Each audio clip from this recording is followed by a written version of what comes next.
నమస్కారం, welcome to 1 TV news. Mega headline చూద్దాం.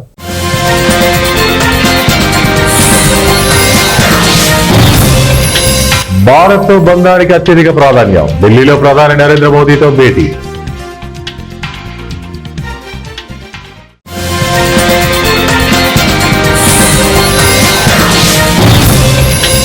ఆఫ్ఘన్ పాక్ దళాల పరస్పర దాడులు, 12 మంది పాక్ సైనికుల మృతి.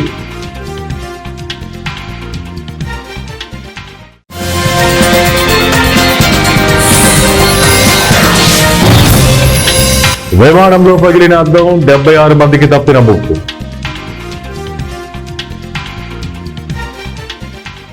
భారత్ సంబంధాలకు అమెరికా అత్యధిక ప్రాధాన్యత ఇస్తోందని సెర్గియో గోర్ చెప్పారు. రెండు దేశాల మధ్య భాగస్వామ్యం మరింత బలపడాలన్నది తమ ఆకాంక్షని వ్యాఖ్యానించారు.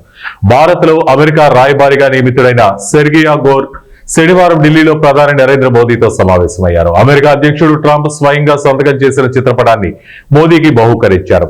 రక్షణ, వ్యాపారం, వాణిజ్యం, అరుదైన ఖనిజాలు వంటి కీలక రంగాల్లో పరస్పర సహకారంపై మోదీ, సెర్గియో చర్చించారు.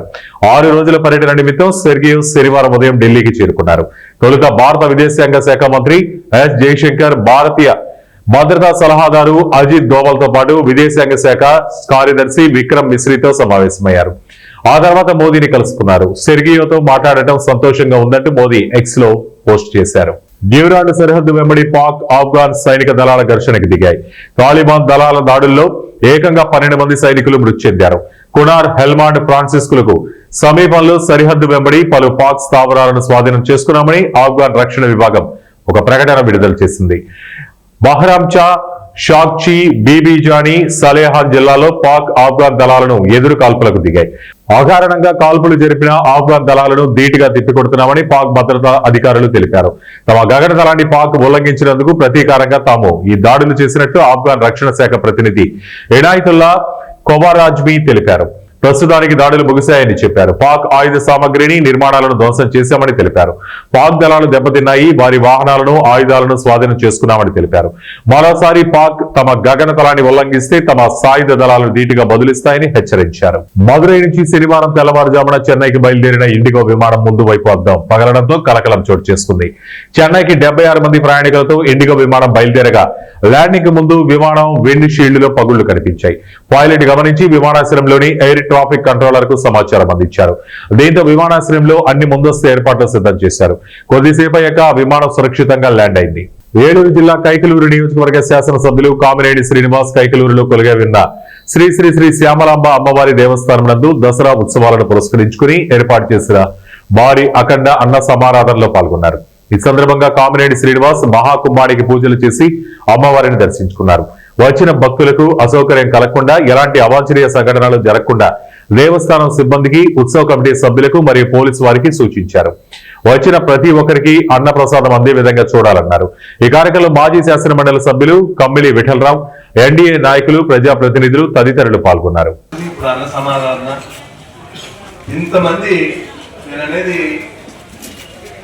ఇది అమ్మవారి కార్యక్రమం, ఇది ఎవరింట్లో పెళ్లి కాదు.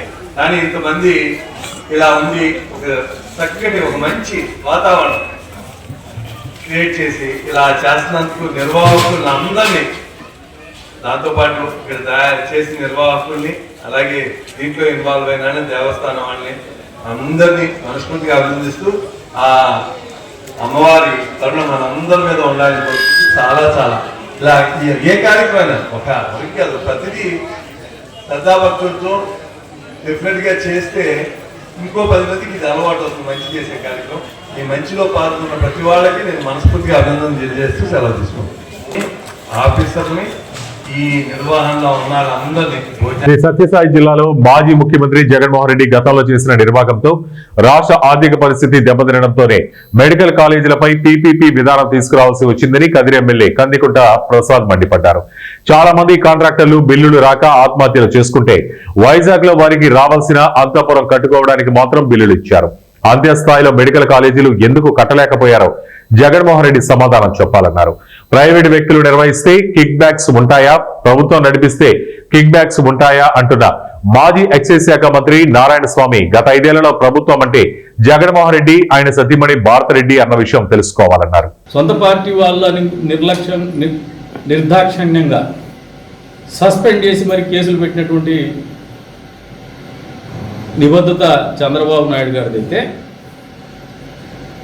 కియాల పోయి కొరియన్స్ సంపుతాన్ని బెదిరించినటువంటి ఒక పార్లమెంటేరియన్ ఏం చేయలేకపోయినారు. బహిరంగంగా బట్టలు ఇప్పుకొని తిరిగేసి అందరికీ అన్నీ చూపించిన పార్టీలో సస్పెండ్ చేయలేకపోయినారు. ఉల్టా చోర్ డాటా కొత్వాల్కో అని చెప్పేసి ఏ భాష రానటువంటి వ్యక్తిని, ఆయనకి ఒకటే ఒక భాష వచ్చు, వల్గర్గా బూతు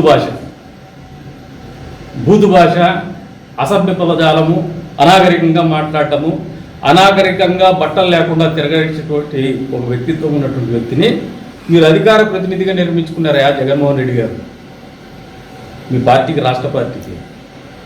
చంద్రబాబు నాయుడు గారికి మీకు పోలిక లేదు, అదే తేడా మీకు. ఆయన ఒక తప్పు చేస్తే ఇక్కడ దండింపబడతాడు, శిక్షింపబడతాడు. మీరేమో అధికార నువ్వు ఒక కంపెనీ పెట్టుకున్నావు, మొగులేసిన అడ్వాన్సులు తీసుకున్నావు, నీ వ్యవహారం నువ్వు వాడినావు, 5 ఏళ్ళు నీ జలసాలు నువ్వు చేసుకున్నావు, ఒక ఆఫీస్ పెట్టేసినావు అనంతపురంలో, నువ్వు నీ తమ్ముళ్ళు అంతా కలిసి హోల్సేల్గా మామూలుగా బిజినెస్ మ్యాన్ ఏదో సినిమా వచ్చింది, దాంట్లో ప్రతి ఒక్కరు కూడా కప్పం కట్టిపోవాలన్నట్టు ఒక కార్పొరేట్ ఆఫీస్ ఓపెన్ చేస్తాడు. ప్రో క్యాష్ రెడ్డి నువ్వు చేసింది అదే. నువ్వు నీ తమ్ముళ్ళు కలిసి ఒక ఆఫీస్ పెట్టినారు అనంతపురంలో. ప్రజలు మర్చిపోరు, మేము కూడా అప్పుడప్పుడు గుర్తు చేస్తూ ఉంటాం. చరిత్ర అనేది చెరిగిపోదు ప్రో క్యాష్ రెడ్డి, చరిత్ర ఎప్పుడు కూడా సాక్ష్యంగా నిలుస్తూ వస్తుంది. నువ్వు ఈరోజు నాకు ఇల్లు కూడా లేదంటావు. ఇవాళ రేపు కామన్ సెన్స్ లీడర్స్ అందరూ కూడా గమనించుకోవాలి. ఒక ఎలక్షన్ జరిగితే ఎంత పెద్ద ఎత్తున ఖర్చు అవుతుందో అందరికీ తెలుసు.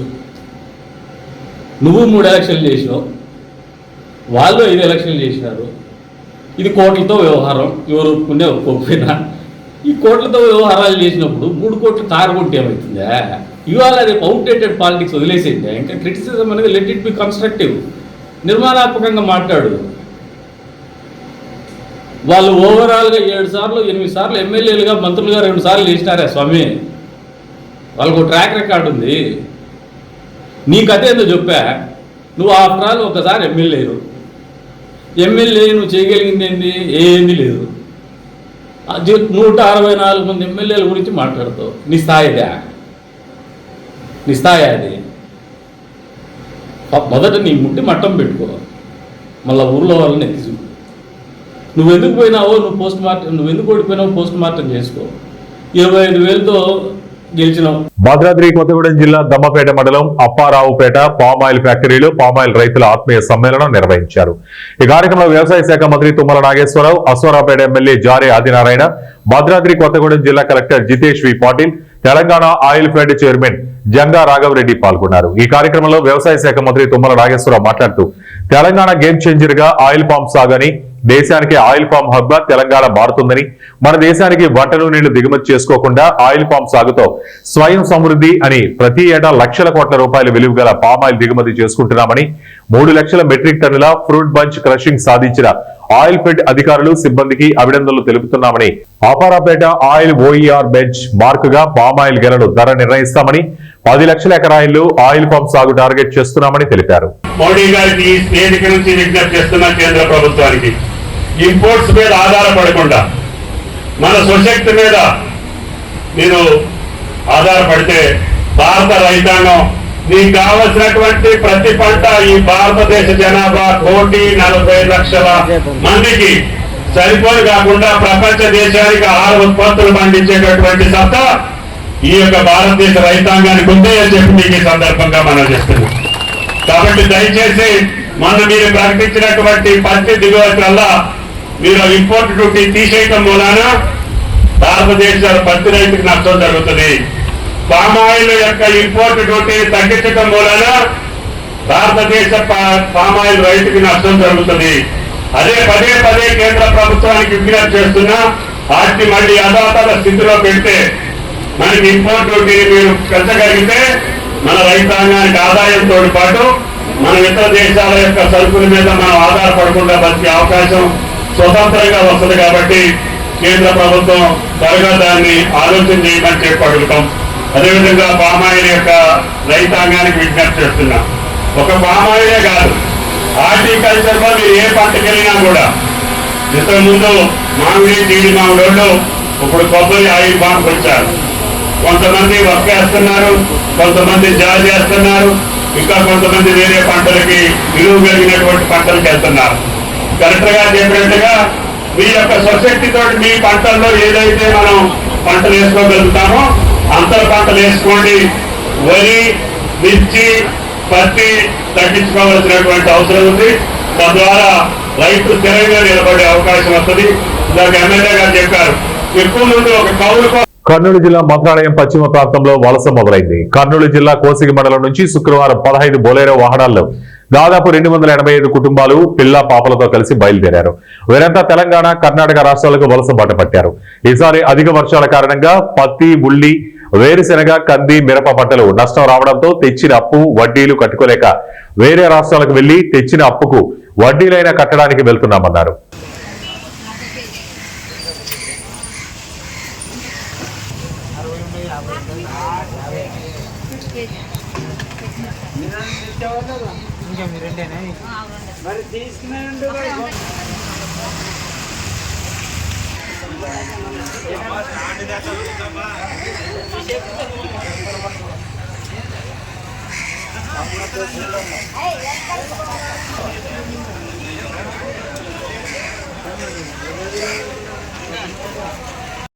పార్వతీపురం మన్యం జిల్లా కురుపాం మండల కేంద్రంలో గల ఏకలవ్య మోడల్ రెసిడెన్షియల్ పాఠశాలను మాజీ ఉప ముఖ్యమంత్రి పుష్పశ్రీ వాణి సందర్శించారు.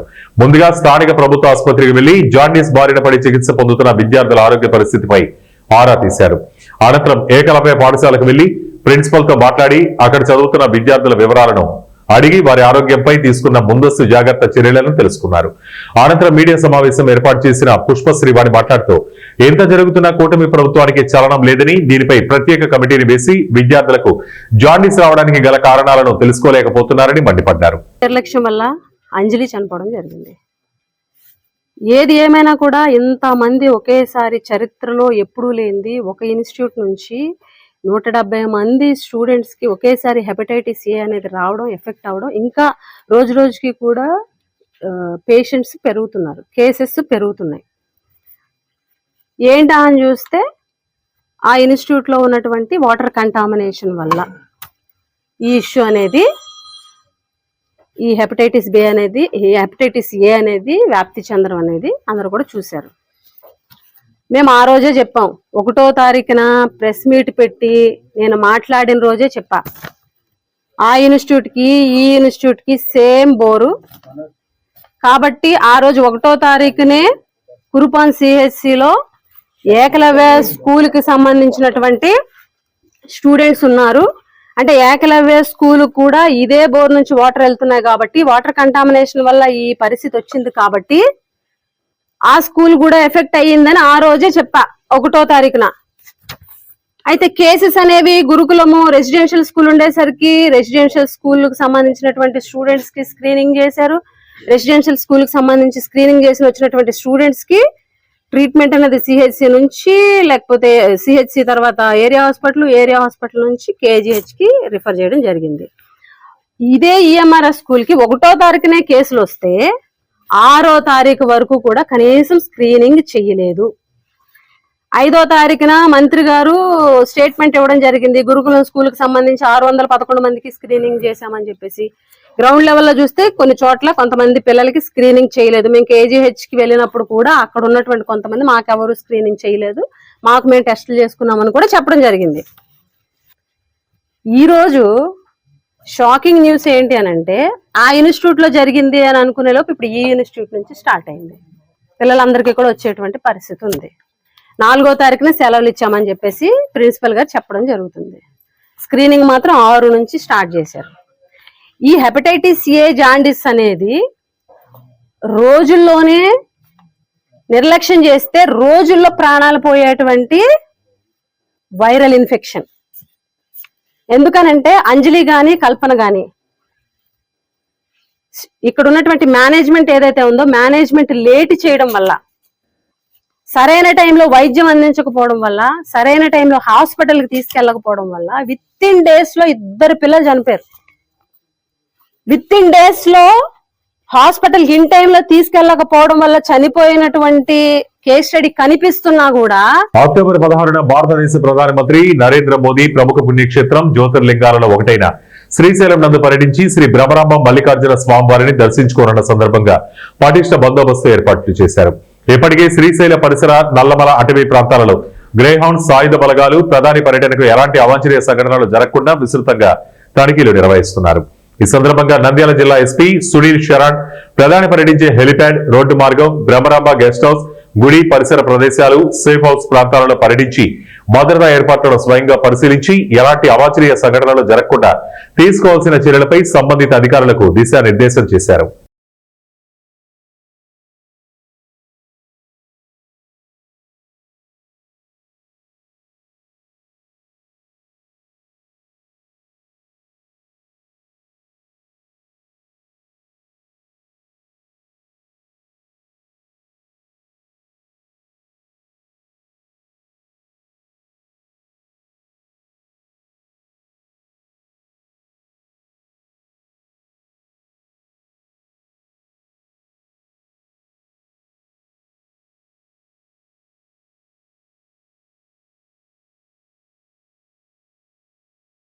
వార్తలు ముగించే ముందు ముఖ్యాంశాలు మరోసారి.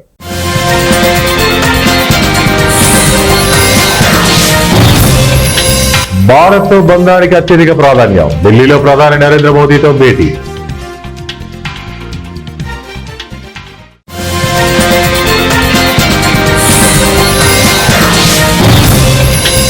ఆఫ్ఘన్ పాక్ దళాల పరస్పర దాడులు, 12 మంది పాక్ సైనికుల మృతి.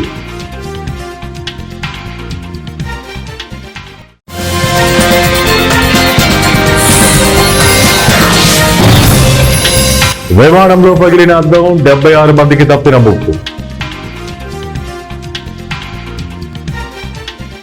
ఇవే ఇప్పటి వరకు బులెటిన్ అప్డేట్స్. మరిన్ని అప్డేట్స్ కోసం చూస్తూనే ఉండండి వన్ టీవీ న్యూస్.